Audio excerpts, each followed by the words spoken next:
I think you've already fucked my life. Through this film, they bankrupt me, they lied, they target my family. The family house had to be sold. My kids went into rented. I got my kids messaging me, when we're going to see you. This is all hope, not hate. By then, I've got to know Bailey. He was like my fourth kid. Do you know what I mean? That's why he messaged me saying, he thought it's all his fault. Obviously, I'm in an emotional. No, it's understandable. You've got a lot on your mind at the minute, so. It's not that, it's the fucking injustice of it. Lewis Brackpool reporting from Spain just days before controversial journalist and political activist Tommy Robinson returns to England to host the third Unite the Kingdom rally on October the 26th. Robinson is also facing the possibility of several years in prison for screening his banned documentary Silenced, which has garnered over 53 million views on X alone. Just want to set the record straight. These are normal sized chairs. I'm 4'8". And I'm 5'10". There you go. Mr. Robinson, thank you so much for your time. I know there's a lot going through your mind at the minute, so you're very busy, but thank you for taking your time out. No problem. I'm all right, and as I said earlier, I enjoy your moustache. Oh, thank you. It's very cool. It's a work in progress. It's good. Appreciate that. We've got a few things to get through. I want to talk about the Unite the Kingdom rallies. I want to talk about the Southport riots, immigration, touch on Israel and the prospect of prison. Let's start with the rallies. So it's the third one this year, Unite the Kingdom, right? Yep. What is the true purpose of the rallies? I mean, some critics have been harsh and argue that these rallies are either just like a morale booster. They are a morale booster. Yeah. Do you know what it is? Yeah. We, as British people, we've lost our identity. We've lost it, okay? We've lost our sense of community. We haven't just lost it, it's been taken. There's been an attack on us. You know that sense of, I get jealous of the Islamic community sometimes, with the togetherness that they have, the strong sense of who they are, of where they've come from and where they're going. We don't have that. So last week I was in Norway, and I got interviewed by a Norwegian lad, and he said, "Tommy, can I ask you something about your culture, the new youth of your culture?" He said, "I went on a exchange placement as a student. I stayed with a very wealthy family whose son was in private education, and he thought he was a roadman. He spoke like he was black. And all of these things, this is the new generation that are coming through, they've had their sense of identity and who they are taken from them. It's not allowed to be celebrated. It's not just not allowed to be celebrated. Every other culture and identity is super celebrated. And when you try to celebrate the British flag, our flag, the English identity, you're deemed, attacked and slandered and labelled. So what it was about, and from my own point of view, what I see as Great Britain, and the brilliant thing about Great Britain, isn't about being white. It's about the people, even like my mother, that come here as an immigrant. They've embraced this nation, that love it, and that want to celebrate it. And not just celebrate it, I'm fully aware of how many of them want to fight for it. So it was about bringing all of those people together. Remember, I'm now 41. I held, I guess, what could be described as aggressive rallies in my early years. With the EDL. With the English Defence League. These are aggressive rallies that at that moment in time had to happen in that way. No one would listen to us. Before the English Defence League, I tried to set up a petition locally in my town for 3,500 people to get the terrorist group, which are now a prescribed terrorist group, banned from my town centre. No one even met us. The council wouldn't even sit down with us. No one gives a fuck about us. That's the reality. Working class, see you later. White, working class. Academic underachievers. I think 7% of white working class children go to university. 40% of black children. Yeah? We're being left behind. That leaves something then fills the void. Whether it be Islam, whether you're speaking, instead of Cockney rhyming slang, it's Jam-African. There's a sense of identity and our ability to celebrate the greatness of this nation, the best nation in the world. We wanted to do it. And we wanted to do it outside Parliament, because Parliament are the ones who have taken this from us. They're the ones that control the education system. which downplays and attacks our identity and celebrates everyone else. My daughter had to sit in lessons to be taught that black people can't be racist, Right. about oppression of white people. You're bringing an entire generation up to hate themselves, to not understand that they're born winning the lottery of life, to be born, I always say, as an Englishman, but now we're moving the British movement, so as British, yeah? It's actually English. You've won the lottery of life if you're born English, but we've won the lottery of life. We're in the best country in the world that's given the most to the world. Why are we not celebrating? Why are we not walking along proud every day? And our kids aren't. And there's actually a video I watched where it says about what are you proud of? And all the black children and the Caribbean children all said their colour of their skin and their identity. And when it got to the white English kid, he said, I don't know.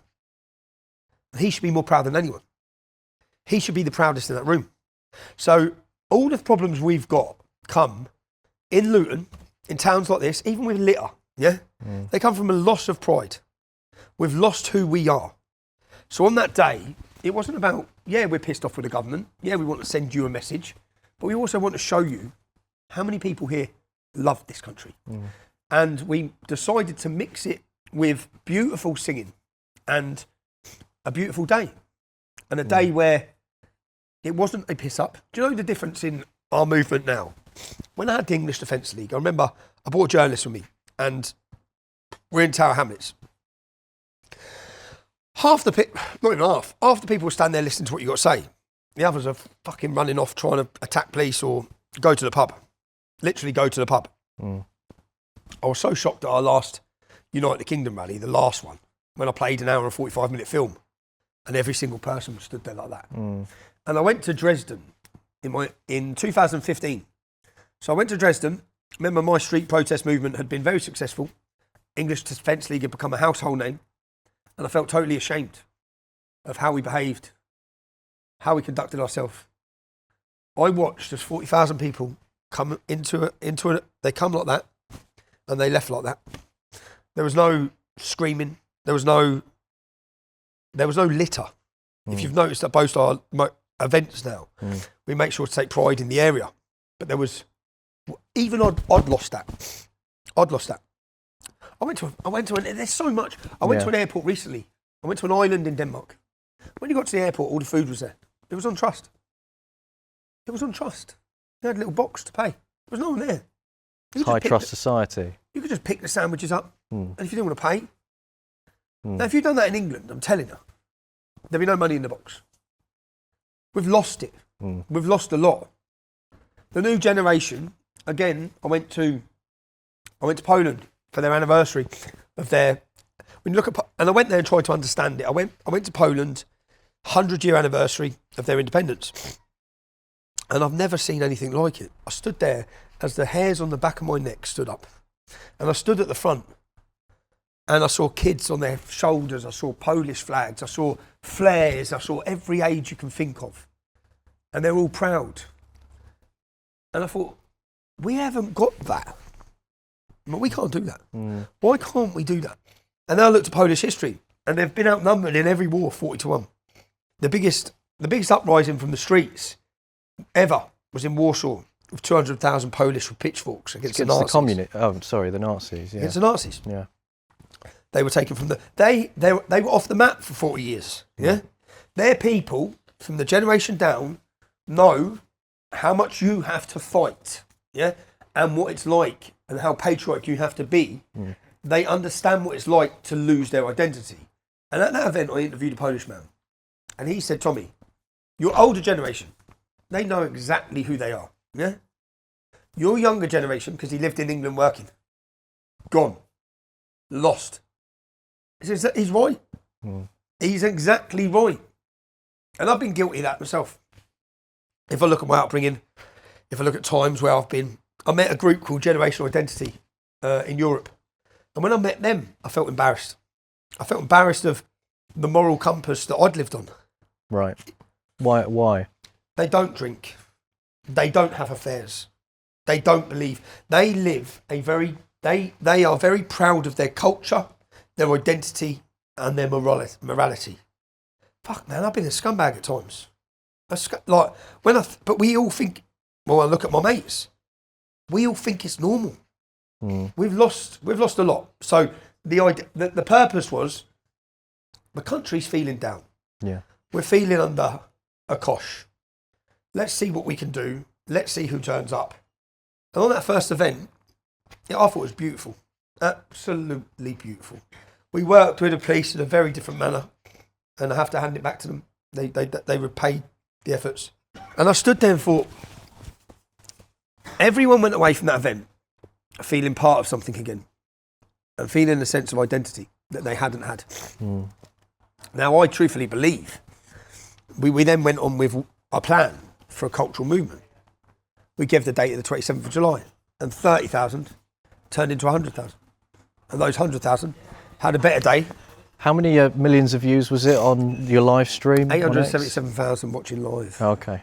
Like how many? Like, oh yeah, that's concurrent. Yeah, concurrent, and 7 million by the end of the because we made a film. Yeah. On the first one, by the end of the 7 million people watch that film. Now, there's an atmosphere for this. There's a need for it. We're not being given it by any political party. When we look at politics, and I looked at politics, and I looked at the voting bank of what Nigel Farage has just got, which everyone's saying is an amazing success. We'll get on to him a bit later. He got the same votes as he got last time, right? Yeah. Why did he get that? Because 48% of the country didn't vote. Yeah. Why didn't they vote? Because they don't give a fuck about politicians. They are disillusioned. They don't trust them. They don't believe them.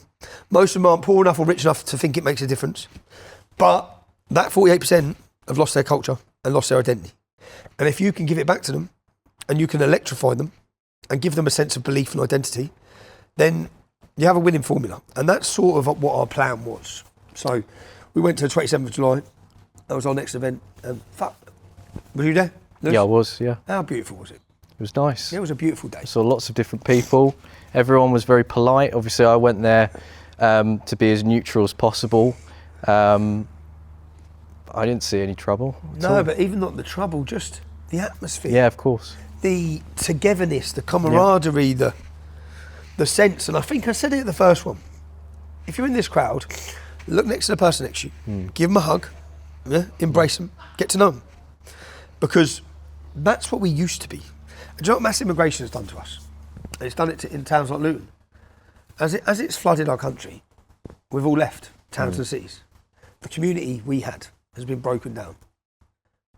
The pubs are closing. Everything that we used to bring a community feeling together is disappearing. We want to help recreate that. On that, if you are sentenced to prison, what comes next? Because are you planning to pass the torch down, figuratively speaking, to someone? So what comes next? I'll be totally honest with you, Lewis. Everything that's happening now, when's this going out? For the event. Okay. For the 26th. Okay. So hypothetically speaking. Yeah. So basically everything that's happening now, I want it to happen. Everything. So these groups, Home Not Hate, for example, and these groups who are putting me in court, I think, are you that stupid? Yeah. Like, I know it's everything I want to happen for our cause.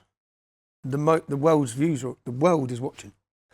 My documentary is at 53 million views.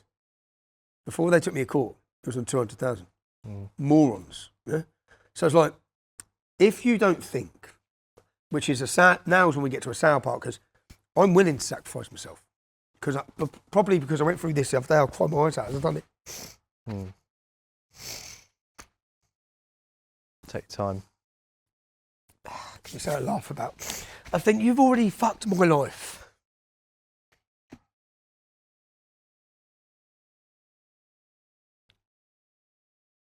And it's all on the film. Yeah. So, yeah. It's like, when I've done it, I'm not fucking stupid. I'm very calculated, yeah, in everything I do.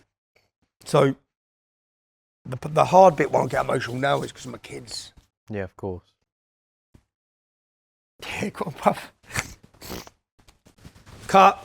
Cry baby. No, you're fine. You're fine. And I think I've got my kids message me, when we're going to see you. Yeah, sure. You just take your time. And I think they have to go through it. Yeah, sure.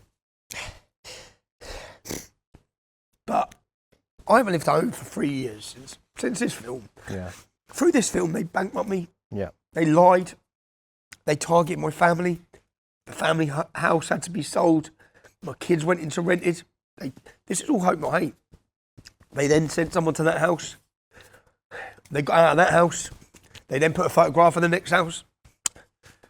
They then, since this is all blown up again, the police have given them more Osman warnings. And I guess the bit that struggles is that I've done that.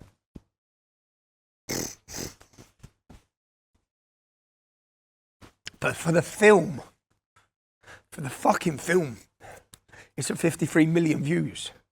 So I've done that in a battle against the establishment that's been going on for 15 years. I've just done more damage to them than I've done in the other 14 years in that one day. So, I mean, talk about going out with a bang. I'm going out with a bang, and I'm going out with a bang. And when I read my statement to the judge, it'll be a bang. So it's sort of, I think about that because I knew what I was doing. So some people say, you fucking silly twat. You've just given the opportunity to see it bang you up for years. But I'll sit in a cell and come back out of that cell, hopefully. But that's the only thing that struggles with. It's not struggle with about myself, it struggles with the kids. Of course, naturally. Last one on the rallies. And my kids were at last 2 rallies. So they got to see, because I've never pushed my politics on my kids, because I live 2 lives. Yeah. So to my kids, I'm Stephen, Dad.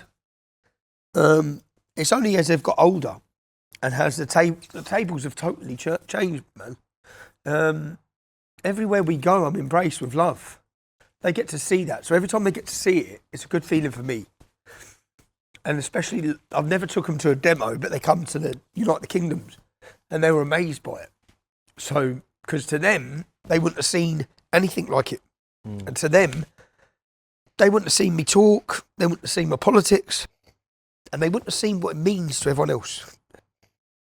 So I always say to my kids, like, I was the little white kid with all the black friends where I grew up in Luton. I didn't talk like I was black because I'm an Englishman. I know who I am, yeah? Our kids are searching for an identity and they're finding it everywhere but in themselves. So the Unite the Kingdom wasn't just, it was about having fun at the same time. We need to make it cool to be British. It needs to be trendy. It needs to be back to fucking everyone. At the minute, every boxer's converting to Islam, dressing in their Muslim garbs. Like, how the fuck did that become cool? Other than the Iran, Qatar, and all these countries, Dubai, are funding it. And everyone's taking the paychecks. Every influencer's taking the paychecks. Whereas in reality, they should be proud of their flag, of their country. When I go to Germany again, I saw the Pegida rally, about 40,000. And I looked at the average age. It was 50 or 60. We're losing, even when we think we're winning. Because I looked at the age of the opposition rally. It's all the youngsters. There's a battle going on. And if you're letting the education system bring your kids up, you're already losing the battle. We hope you enjoyed this latest video from Vox Populi. To watch the full video for free, please check out our website at voxpopulimedia.com. Thank you for your support.